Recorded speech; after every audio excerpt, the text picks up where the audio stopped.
DMTV Info, votre chaîne d'information en temps réel. La politique, la santé, le sport, les faits de société, la musique, les rumeurs et bien plus encore. Vous découvrirez cela dans notre chaîne DMTV Info.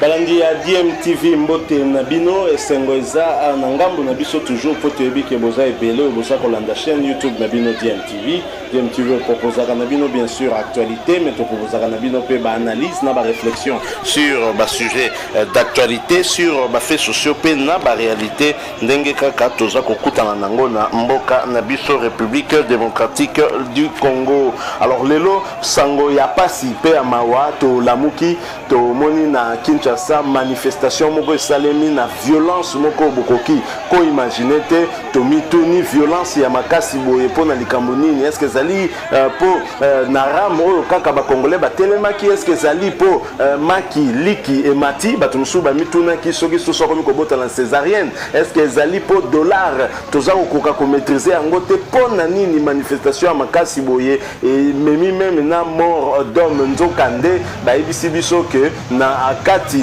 ya confession religieuse moko groupe mibale ya bandimi basali koyokana te tolo bango bien poto kende toza la claire ba musulman ya Congo na kati ya République démocratique du Congo na ba imam mibale mutu na ba musulman o ya ye ole bazala ba musulman ya Allah ya Nzambe bango bakomi lokola ba tolo ba milice ya chaque imam pe ba imam mibale bayokani te pona kosala soki prière ya clôture ya Ramadan et memi mbutu et memi désordre et memi bitumba.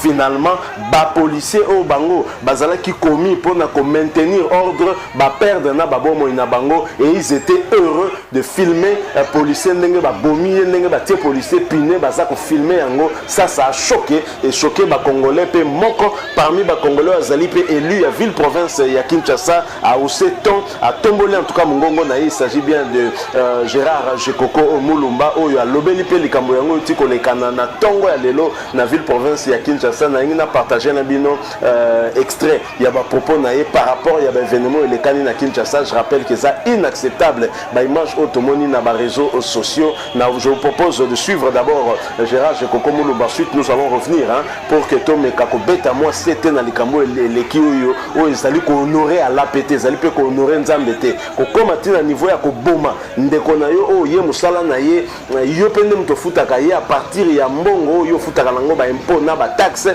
okende ko boma eti na niveau wana. En tout cas on n'est pas d'accord avec ba agissement lolenge wana oyo ba se comporter bongo bazali ba criminel bazali ba bandi. Justice na biso sengeli ekoka ko s'occuper na bango puisque ba vidéo bango moko ba filmer zali toza ko mona bilongi mususu esengeli ba koka ko landela bango pe bazala juger en flagrant. Je propose d'abord bo landa Gérard Jekoko Omulumba élu à ville province ya Kinshasa la commune ya Limité. Ensuite Torozonga to conclure les solos. Je rappelle que vous suivez votre chaîne YouTube DMTV. Si vous avez abonné tenderonanga mi abonné na chaîne Opeko Bossanate pour activer notification juste en cliquant sur cette petite cloche yo. Au moment on est apparaître tant que mi abonné pour permettre na yo au ratagalisu te ba prochaine vidéo tokotia en ligne pour na yo. Suivant cet extrait, nous nous retrouvons tout de suite après.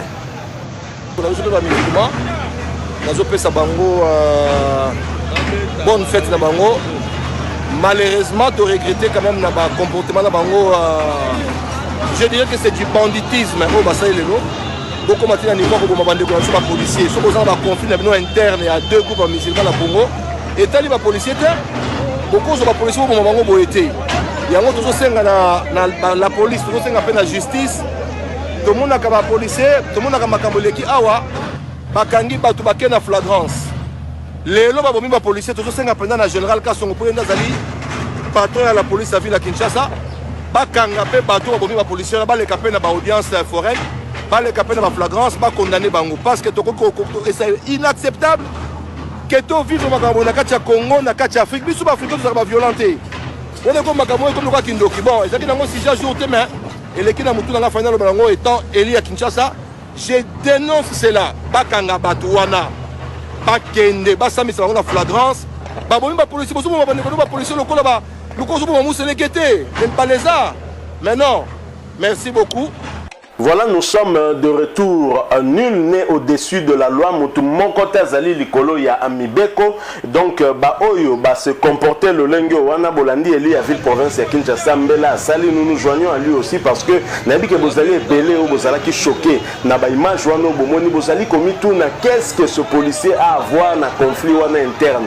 Comment un conflit interne na ba personnalité mi balé ya confession religieuse moko et kokako dégénéré ti au point il y a qu'il est mort d'homme pe baboma ba agent de l'ordre aussi bien ndenge to monaki que général Kasongo sous impulsion na ba policier bazala qui victime il y a ba insulte ba kenai ko porter plainte contre Tis Mumba ba interpellé qui a kenda qui n'a parqué pour la kosomba la kateli Kambouane. Aussi bien nous voulons aussi voir le général Silvano Kasongo se lever contre bateau se comporter bo ko porter affaire wana na justice pe ba enquête et salema ba kanga bango bateau yo ba bomi policiers ou notamment tomoni na ba image ba zokisi o pe ba détruire ba bien il y a l'état au ba contribuable congolais ba futaka bazala puni sévèrement par la loi parce que ils se sont comportés en criminels. Nous n'allons pas indexer les musulmans pour parler des musulmans, mais nous parlons en tout cas de ceux oyo tomoni bango ba se comporter le lenge wana oyo ba sali ba poser ba acte ya vandalisme et c'est inacceptable dans un état qui se dit de droit. Aussi bien parfois tu critiques agent de l'ordre na biso tango ba utiliser des moyens de manière excessive force publique pour na ko mettre fin à la manifestation bien pour na imposer ordre public aussi bien et loko pe sengeli ko telemela yango et même association à droit de l'homme oyo et indexa ka ba policier pour na ko préserver ba droit de l'homme ya ba civil et sengeli pe ba ko telema parce que policier a koufi atika ki ba famille na ya atika ki certainement moi si peut-être nabana et que les lois yobo privé bana wana na papa la bango tout simplement parce que l'état a tindaki a kende ko maintenir ordre ne sika o mobule zalaki ko salema sur la voie publique.